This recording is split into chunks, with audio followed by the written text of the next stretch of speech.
Hello दोस्तों, कैसे हैं आप सब? आशा करता हूँ अच्छे होंगे, स्वस्थ होंगे, मस्त होंगे। दोस्तों, आज की वीडियो में हम लोग डिस्कस करने वाले हैं बिहार पुलिस ड्राइवर के लिए जो ट्रेड जो 40 नंबर का पूछा जा रहा है उसके लिए एमसीक्यू प्रश्न के। और आज हम लोग जो चैप्टर कंप्लीट करने वाले हैं दोस्तों, वो कौन सा चैप्टर है? तो वो है मोटर व्हीकल एक्ट है। क्या मोटर व्हीकल एक्ट जो है इसको हम लोग समझेंगे और इसको प्रश्नों के माध्यम से समझने का प्रयास करेंगे। तो वीडियो का लास्ट तक बने रहिएगा। इस पर आपको दोस्तों प्रत्येक प्रश्न का डिटेल सॉल्यूशन जो है मिलेगा। तो और आपको एग्जाम में बहुत फायदा होगा। तो चलिए शुरू करते हैं।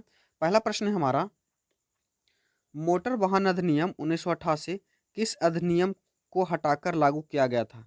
तो मोटर वाहन अधिनियम जो दोस्तों, यह किसको हटाकर लागू किया गया था? 1988 जो है दोस्तों, यह को हटाकर कौन सा लागू किया गया था? तो 1988 को हटाकर मोटर वाहन अधिनियम 1939 को लागू किया गया था।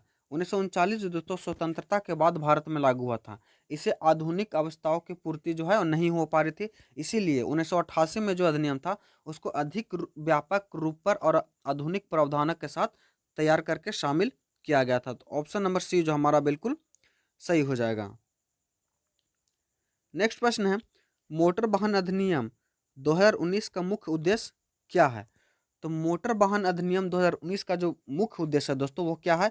क्या वह कीमत बढ़ाना है, या ट्रैफिक जुर्माना घटाना है, या सड़क सुरक्षा को मजबूत करना है, या पेट्रोल कीमत को नियंत्रित करना है?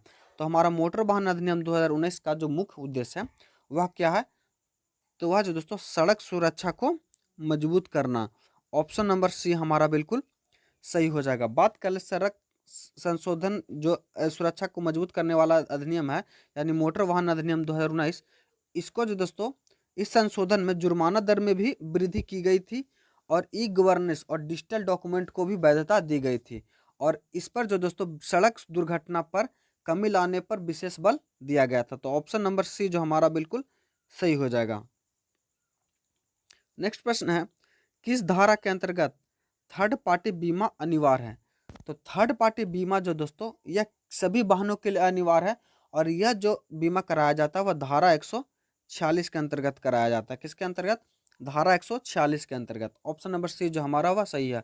और यह बीमा जो दोस्तों क्या करता है? तो यह बीमा अन्य व्यक्ति या संपत्ति को नुकसान की भरपाई करता है।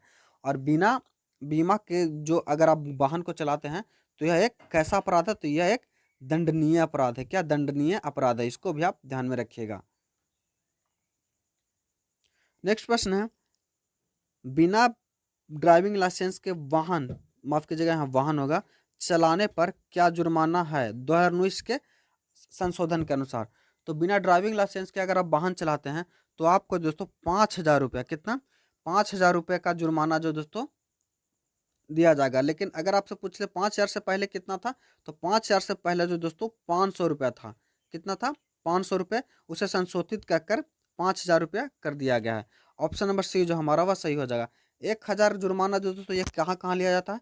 तो अगर आप बिना हेलमेट के, क्या बिना हेलमेट के वाहन चलाते हैं या फिर सीट बेल्ट नहीं लगाते हैं, तब जो है आपको 1,000 रुपया है जुर्माना। और मिनिमम जो दोस्तों याद रखिएगा 1,000 रुपया ही है 2019 के संशोधन के बाद। तो हमारा सही उत्तर जो हो जाएगा ऑप्शन नंबर सी हो जाएगा इसमें। नेक्स्ट प्रश्न है, ड्राइविंग लाइसेंस से निलंबन का कारण क्या हो सकता है? तो ड्राइविंग लाइसेंस जो दोस्तों कब निलंबित किया जाता है? लाइसेंस खो जाने पर। अगर किसी का लाइसेंस खो जाता है तो उसका ड्राइविंग लाइसेंस खत्म हो जाएगा? नहीं दोस्तों, ये ऑप्शन जो है गलत है। चालान कटने पर, तो ये भी दोस्तों ऑप्शन गलत है, क्योंकि चालान कटने पर आप उसका फाइन भर के फाइन भर के वहाँ से मतलब क्रिया हो सकते हैं।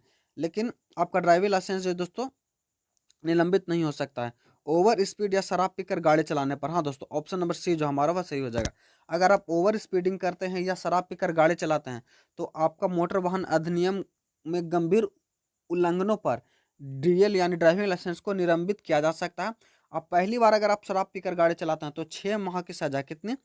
6 माह की जो है दोस्तों सजा है और निलंबन हो सकता है। और ऐसे प्रावधानों का जो उद्देश्य होता है वह क्या होता है? तो सुरक्षित यातायात को बढ़ावा देना। तो ऑप्शन नंबर सी जो हमारा बिल्कुल सही हो जाएगा। नेक्स्ट प्रश्न है, भारत में मोटर वाहन अधिनियम का पहला संस्करण कब आया था? तो भारत में मोटर वाहन अधिनियम का जो पहला संस्करण आया था यह कब आया था? तो यह जो आया था 1914 में आया था। कब? 1914 में। ऑप्शन नंबर ए हमारा सही हो जाएगा। 1914 में पहला मोटर वाहन कानून जो है वह लागू किया गया था। उस समय वाहनों की संख्या जो कितनी थी वह कम थी, लेकिन नियंत्रण आवश्यक था। और यह कानून जो दोस्तों यह कब प्रस्थापित हुआ था? तो यह 1939 में प्रस्थापित हुआ था। कब? 1939 में। तो ऑप्शन नंबर ए हमारा बिल्कुल सही हो जाएगा। दोस्तों अगर आप चैनल पर नए हैं तो चैनल को सब्सक्राइब कर लीजिएगा, क्योंकि दोस्तों बिहार पुलिस ड्राइवर, क्या बिहार पुलिस ड्राइवर के लिए जितना भी दोस्तों हम लोग जो है इस पर सेट प्रैक्टिस के माध्यम से पूरा जो है दोस्तों सिलेबस को कवर करेंगे, और उम्मीद और आशा करेंगे, मतलब कोशिश करेंगे कि आपको एग्जाम में ज़्यादा से ज़्यादा प्रश्न जो दोस्तों यहाँ से टारगेट करके लड़ा दिया जाए।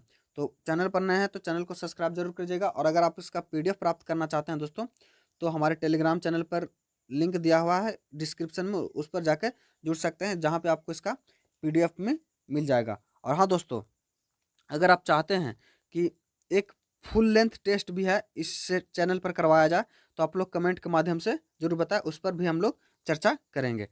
प्रश्न है, एक वैध ड्राइविंग लाइसेंस की न्यूनतम आयु कितनी होती है? तो एक वैध ड्राइविंग लाइसेंस की जो न्यूनतम आयु होती है दोस्तों वो 18 वर्ष होती है। कितना? 18 वर्ष। यहाँ ऑप्शन में ब्रैकेट में दिया हुआ है LMV के। LMV का फुल फॉर्म क्या होता है? तो LMV का फुल फॉर्म होता है light motor vehicle. Light motor vehicle जो दोस्तों इसका होता है, और इसके लिए न्यूनतम आयु जो होती है वो 18 वर्ष होती है। कितने? 18 वर्ष होती है। अगर बिना गियर का 2 पहिया वाहन के लिए पूछ दे तो वह कितनी आयु होती है? तो बिना गियर के 2 पहिया वाहन के लिए लाइसेंस बनाने की न्यूनतम आयु होती है वह 16 वर्ष होती है। कितनी? 16 वर्ष होती है। हमारा ऑप्शन नंबर 20 सही हो जाएगा। नेक्स्ट प्रश्न है, किस दस्तावेज को अब डिजिटल रूप से प्राप्त है? तो डिजिटल रूप से प्राप्त दस्तावेज दोस्तों RC और ड्राइविंग लाइसेंस को अब भी डिजी लॉकर पर आप प्राप्त कर सकते हैं। किस स्थिति में वाहन का पंजीकरण रद्द किया जा सकता है? तो वाहन का पंजीकरण जो है दोस्तों वह कब रद्द किया जा सकता है? तो गंभीर अपराध या धोखाधड़ी से प्राप्त वाहन के मामले में जो दोस्तों वाहन का पंजीकरण रद्द किया जा सकता है। ऑप्शन नंबर सी जो हमारा वह सही होगा। अगर वाहन जो है दोस्तों अवैध तरीके से प्राप्त किया गया हो तो RTO इसे पंजीकरण को रद्द कर सकता है। और अगर नाबालिग द्वारा ड्राइविंग की जाती है तो RC रद्द हो जाता है। क्या? RC रद्द हो जाता है। नेक्स्ट हमारा 2019 संशोधन के तहत PUC प्रमाण पत्र न होने पर दंड क्या है? PUC यानी जो दोस्तों पोल्यूशन प्रदूषण नियंत्रक प्रमाण पत्र जिसे कहते हैं हिंदी में, यह सभी वाहनों के लिए अनिवार्य है। और बिना PUC पर यानी बिना PUC प्रमाण पत्र के अगर आप ड्राइविंग करते हैं तो 10,000 रुपये। कितना? 10,000 रुपये जो दोस्तों इस पर जुर्माना है। ऑप्शन नंबर डी जो हमारा वह सही हो जाएगा। और यह कदम दोस्तों पर्यावरण को सुरक्षा के लिए अब उठाया गया है। नेक्स्ट है, ड्राइविंग लाइसेंस कितने प्रकार के होते हैं? तो ड्राइविंग लाइसेंस जो दोस्तों ये कितने प्रकार के होते हैं? तो ड्राइविंग लाइसेंस जो है 5 प्रकार के होते हैं। कितने? 5 प्रकार के। ऑप्शन नंबर डी हमारा वह सही हो जाएगा। और विभिन्न अपराध अब विभिन्न वाहनों के लिए जैसे MCWG होता है, LMVW होता है, HMV होता है, इसी प्रकार 5 प्रकार के ड्राइविंग लाइसेंस होते हैं। बिना बीमा के वाहन चलाने पर क्या सजा है? तो बिना बीमा के वाहन चलाने पर जो सजा है दोस्तों वह 2,000 रुपया जुर्माना या 3 माह की जेल। ऑप्शन नंबर सी हमारा बिल्कुल सही हो जाएगा। HSRP नंबर प्लेट किस वर्ष से अनिवार्य की गई? तो HSRP नंबर प्लेट जो दोस्तों ये अनिवार्य की गई है, यह कब से अनिवार्य की गई है? तो यह 2019 से अनिवार्य की गई है। कब से? 2019 से। ऑप्शन नंबर सी जो हमारा सही हो जाएगा। इसमें दोस्तों क्या होता है, hologram laser code registration number होता है, ताकि चोरी व फर्जी से वाहन की सुरक्षा की जा सके। किस प्रकार की बीमा पॉलिसी अनिवार्य है? तो बीमा पॉलिसी दोस्तों वह थर्ड पार्टी इंश्योरेंस जो दोस्तों यह बहुत ही मैंडेटरी है, क्योंकि यह दुर्घटना की भरपाई करता है। और इसके बिना अगर आप वाहन चलाते हैं तो यह एक अवैध है। क्या? अवैध है। इसमें आपको दंडनीय अपराध है, इस प्रकार अभी आप कह सकते हैं। नेक्स्ट है, MCWG श्रेणी का लाइसेंस किसके लिए होता है? तो MCWG यानी मोटर विथ गियर, इसका फुल फॉर्म होता है दोस्तों मोटर विथ गियर। यह जो दोस्तों किसके लिए होता है? तो यह जो दोस्तों स्कूटर के लिए होता है। किसके? स्कूटर के लिए, या बिना ऑप्शन में दिया हुआ है तो बिना गियर वाली बाइक सबसे उपयुक्त होगा। तो इसको जो दोस्तों आप लोग कर लीजिएगा, बिना गियर वाली बाइक, ऑप्शन नंबर डी जो हमारा वह सही हो जाएगा। अगर बिना गियर वाली बाइक नहीं होता तो यहाँ पे आप स्कूटर लगा सकते थे। नेक्स्ट प्रश्न हमारा, आरटीओ का पूर्ण रूप क्या होता है?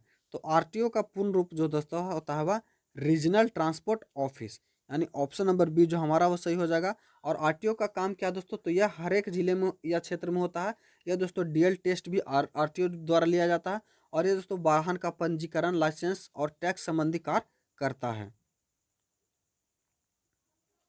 वाहन पंजीकरण प्रमाण पत्र आरसी की वैधता समानता कितनी होती है?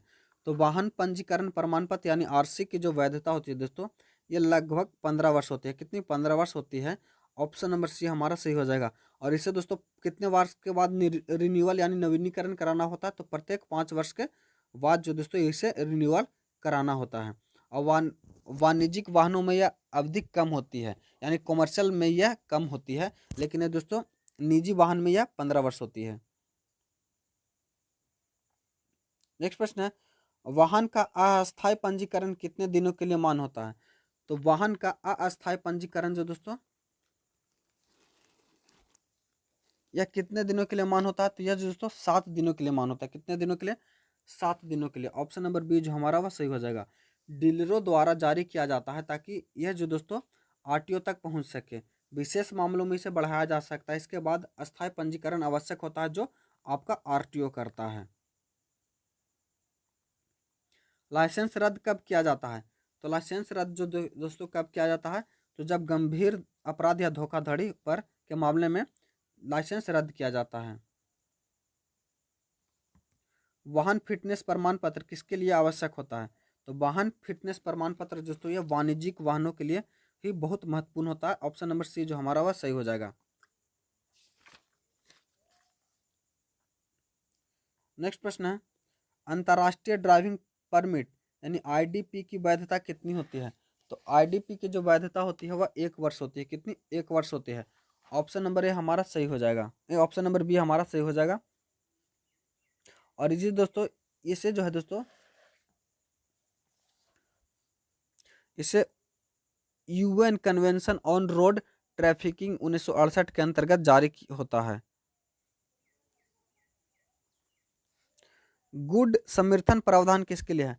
तो गुड समर्थन प्रावधान जो दोस्तों ये किसके लिए? तो पीड़ितों को मदद करने के लिए। ऑप्शन नंबर सी हमारा सही हो जाएगा। यह प्रावधान दोस्तों सड़क दुर्घटना में घायलों की मदद करने के लिए सुरक्षा प्राप्त प्रदान करता है। और इसे पूछताछ या गिरफ्तारी से बचाया जा सकता है। अगर दुर्घटना हो गया तो अगर कोई व्यक्ति किसी व्यक्ति को हॉस्पिटल पहुंचाता है तो उसे रूप कानूनी रूप से पचड़े में नहीं पड़ना दिया जाता है। और एक तरफ से कह सकते हैं उसे फोर्स पुलिस जो दोस्तों उसे सरकारी गवाह बनने पर मजबूर नहीं कर सकती। इसीलिए दोस्तों ये गुड समृद्धि का प्रावधान लाया गया था। ऑप्शन नंबर सी हमारा सही हो जाएगा। कौन सा अपराध पहली बार होने पर ही 6 माह की जेल और जुर्माना के लिए योग्य है? तो शराब पीकर गाड़ी चलाना। अगर आप शराब पीकर गाड़ी चलाते हैं दोस्तों तो यह दोस्तों सबसे दंड कठोर सजा है। और इसमें आपको दोस्तों 6 माह की जेल या जुर्माना दोनों हो सकता है। ऑप्शन नंबर सी हमारा सही हो जाएगा। पीयूसी का अर्थ क्या होता है? तो पीयूसी का अर्थ जो होता है दोस्तों वह क्या होता है? तो पीयूसी का अर्थ होता है pollution under control. Option number C हमारा बिल्कुल सही हो जाएगा। और यह प्रमाण पत्र दोस्तों वाहन प्रदूषण की सीमा के भीतर होना चाहिए। और यह सभी वाहनों के लिए अनिवार्य होता है। अगर अगर आप पीयूसी के बिना मतलब वाहन रखते हैं तो आपको कितना जुर्माना देना पड़ेगा? तो 10,000 रुपये जुर्माना देना पड़ेगा। लर्निंग लाइसेंस की वैधता कितनी होती है? तो लर्निंग लाइसेंस की वैधता जो होती है वह 6 महीने की होती है। कितनी? 6 महीने की। ऑप्शन नंबर बी हमारा सही हो जाएगा। यह अस्थायी होता है और यह जो है ड्राइविंग सीखने के लिए दिया जाता है यानी जारी किया जा सकता है। और इसके 30 दिन के बाद ही आप परमानेंट लाइसेंस के लिए आवेदन कर सकते हैं। ओवरलोडिंग के लिए कितना जुर्माना है? तो ओवरलोडिंग के लिए दोस्तों प्रति व्यक्ति जो जुर्माना है वह 1,000 रुपये। कितना? 1,000 रुपये। ऑप्शन नंबर सी जो है सही हो जाएगा। अगर यात्री ओवरलोडिंग 20,000 रुपये तक का जुर्माना प्लस प्रति यात्री 1,000 रुपये है।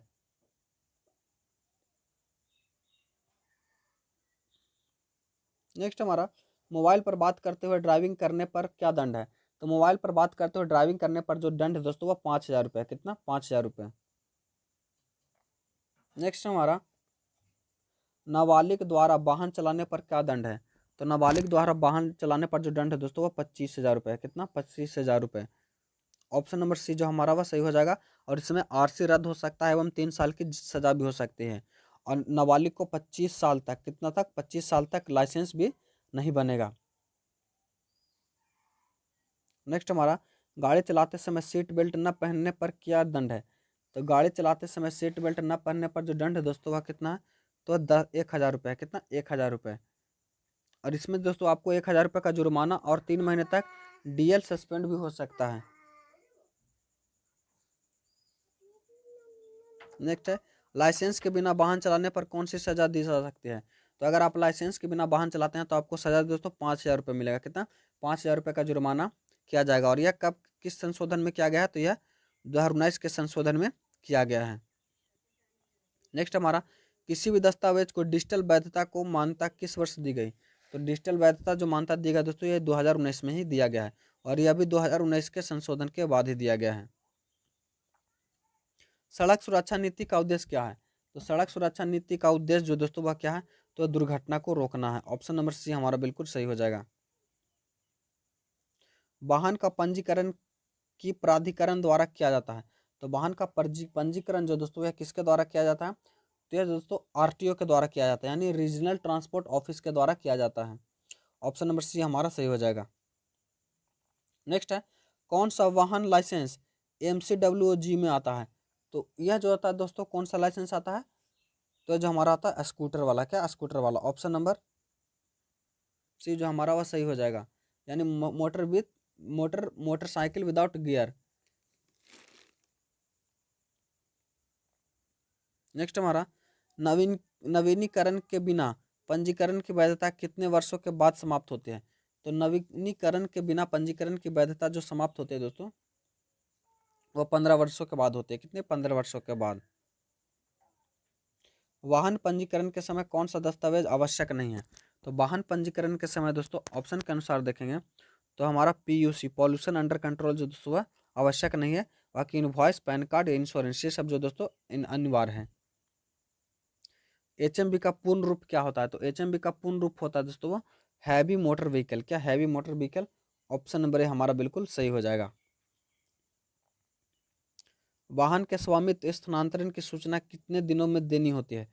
तो यह जो दोस्तों कितने दिनों में देनी होती है? तो यह जो 30 दिनों में देनी होती है। कितने? 30 दिनों में देनी होती है। गाड़ी स्क्रैप करने की नीति को क्या कहा जाता है? तो गाड़ी स्क्रैप करने की नीति जो दोस्तों इसको कहता है vehicle scrapping policy. Option number C जो हमारा वह सही हो जाएगा। व्हीकल स्क्रैपिंग पॉलिसी जो है दोस्तों इसको कहा जाता है। सड़क पर यातायात नियंत्रण किस अधिनियम का उद्देश्य है? तो सड़क पर यातायात नियंत्रण जो दोस्तों यह मोटर वाहन अधिनियम का उद्देश्य है। ऑप्शन नंबर सी हमारा सही हो जाएगा। नाबालिग द्वारा वाहन चलाने पर गाड़ी के मालिक को क्या सजा मिल सकती है? तो अगर नाबालिग द्वारा अगर वाहन चलाया जाता है तो 25,000 रुपये जुर्माना प्लस 3 साल की जेल प्लस में आरसी रद्द हो सकता है। ऑप्शन नंबर सी हमारा सही हो जाएगा। वाहन पंजीकरण रद्द करने का अधिकार किसके पास होता है? तो वाहन पंजीकरण रद्द करने का अधिकार जो होता है वो आरटीओ के पास होता है। किसके पास? आरटीओ के पास होता है। वाहन के लिए पॉल्यूशन अंडर कंट्रोल सर्टिफिकेट अनिवार्य कब से होता है? तो वाहन के लिए पॉल्यूशन अंडर कंट्रोल सर्टिफिकेट जो दोस्तों यह कब से अनिवार्य होता है? तो यह जो होता है गाड़ी खरीदने के 1 साल बाद से।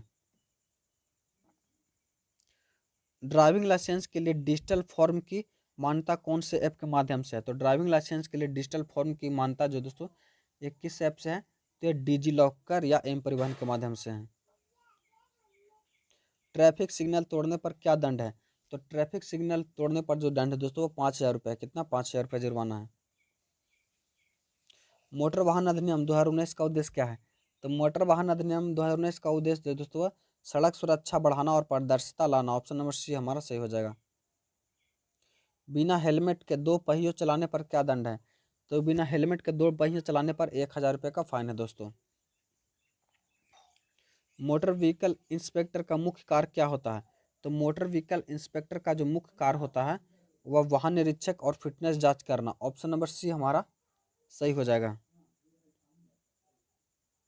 किस अधिनियम के तहत सड़क पर वाहन चलाने पर कानूनी अधिकार मिलता है? तो यह किस अधिनियम के तहत है? तो मोटर व्हीकल एक्ट के तहत मिलता है। ऑप्शन नंबर सी हमारा सही हो जाएगा। नेक्स्ट प्रश्न है, निजी वाहन का लाइसेंस कितने वर्षों के लिए वैध होता है? तो निजी वाहन का लाइसेंस जो दोस्तों वो 15 वर्षों के लिए वैध होता है। ऑप्शन नंबर बी हमारा सही हो जाएगा। दोस्तों तो वीडियो कैसा लगा आप लोग कमेंट के माध्यम से ज़रूर बताएं, और अगर आप लोग का कोई सुझाव हो तो कमेंट के माध्यम से बताएं, उसे हम लोग अगले वीडियो में इम्प्लीमेंट करने का प्रयास करेंगे। और अगर आप इसका पीडीएफ और क्लास से संबंधित सभी जानकारी चाहते हैं तो टेलीग्राम चैनल को ज्वाइन कर लीजिए। मिलते हैं अगले वीडियो में, तब तक के लिए धन्यवाद। जय हिंद।